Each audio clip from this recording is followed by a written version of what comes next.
Hello everybody, Bright here. I'd like to tell you a little story about an ET I know. I'm very close to a woman who worked for a specific government with Earth-based ETs.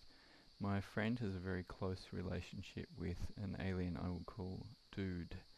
Dude has been involved in many high-level negotiations on the international stage and played a key role in steering certain aspects of the government-ET relationship. He also helped her to cultivate many of the psychic abilities that she has. Dude is a remarkable person and has the most wicked sense of humour of anyone I've ever known. Just recently, Dude overheard me talking about some work I was doing on desires and how I was trying to reevaluate healthy and unhealthy desires in some of my collecting interests. I collect seeds, leaves and plant specimens and a range of other natural things, music and books. It's long been an issue in my mind that some of these desires have served their purpose and it's time to let them go. Dude overheard my conversation and popped in to share a story that has to some degree shifted my perspective on desire. So here's the nuts and bolts of that story. Dude is very old and his people don't die unless they choose to. Some of them are what we would call immortal. He has the ability to travel in time and space, and taught my friend how to biolocate and see across time and space, a skill which was sought after by her employers. Dude likes to collect things. He began collecting his first plant collection on his home world when he was very young. He has since collected plants from many other planets. He's been on Earth for a long time. 55 years ago, Dude began collecting leaves of all the plant species on Earth, taking a single leaf at a time. Dude says that he did it this way because he is a very solitary kind of character and it reflects his personality. At one point he collected flowers but then thought that perhaps he was doing too much damage to the plants and so only took a petal. He ended up with a collection like potpourri and so he gave up. He said that flowers are always much harder. Dude organizes his plants into tall, short and fluffy. He writes down the human scientific term for them, but he doesn't care to use our classification system to organize his plants. He can discern differences in his leaves just by their feeling. Dude says that on January 1st, 2014 he is going to begin collecting his second leaf of every plant species in the world.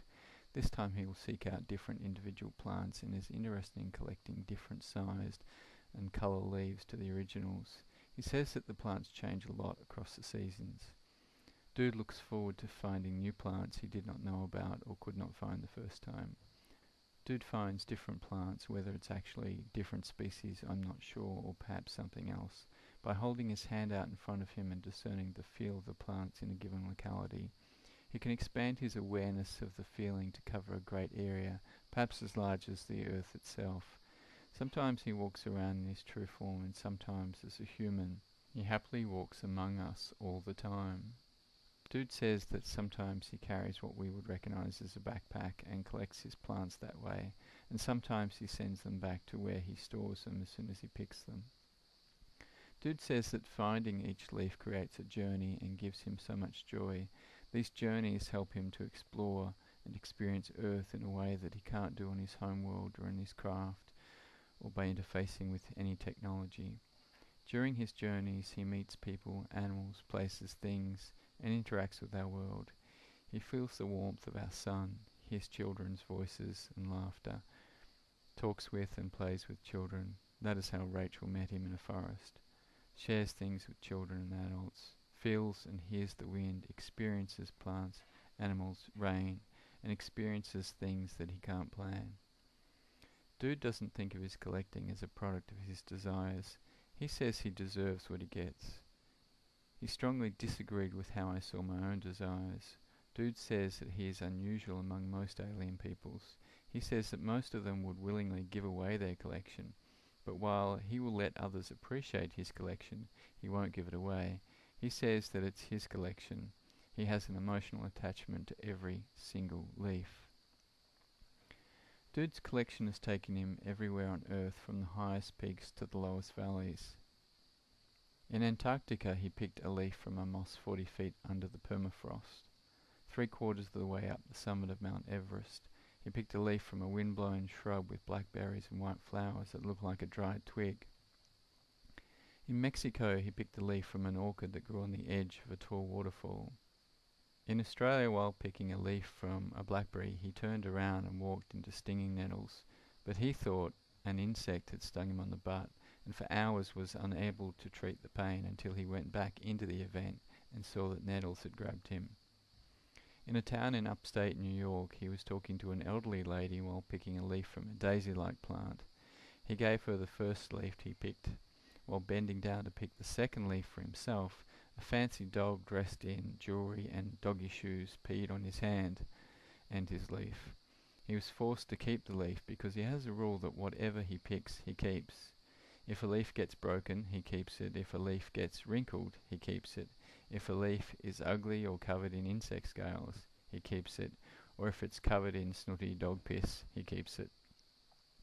Once while he was in human form, he was taking a crap in the bush, and while he had his pants down, a leaf fell from a plant that he wanted into his pants, and he had to keep that leaf. 64 years ago, Dude also began collecting seeds from all the plants on Earth. He estimates that he has somewhere between 95 to 98% of all plant species. His seed collecting continues, and I suspect when he finally finishes, he will begin again. Dude's plant collecting has brought immeasurable wealth to his life. If he treated it as a desire and an attachment to get rid of, he would have missed out on millennia of experiences with dozens of worlds.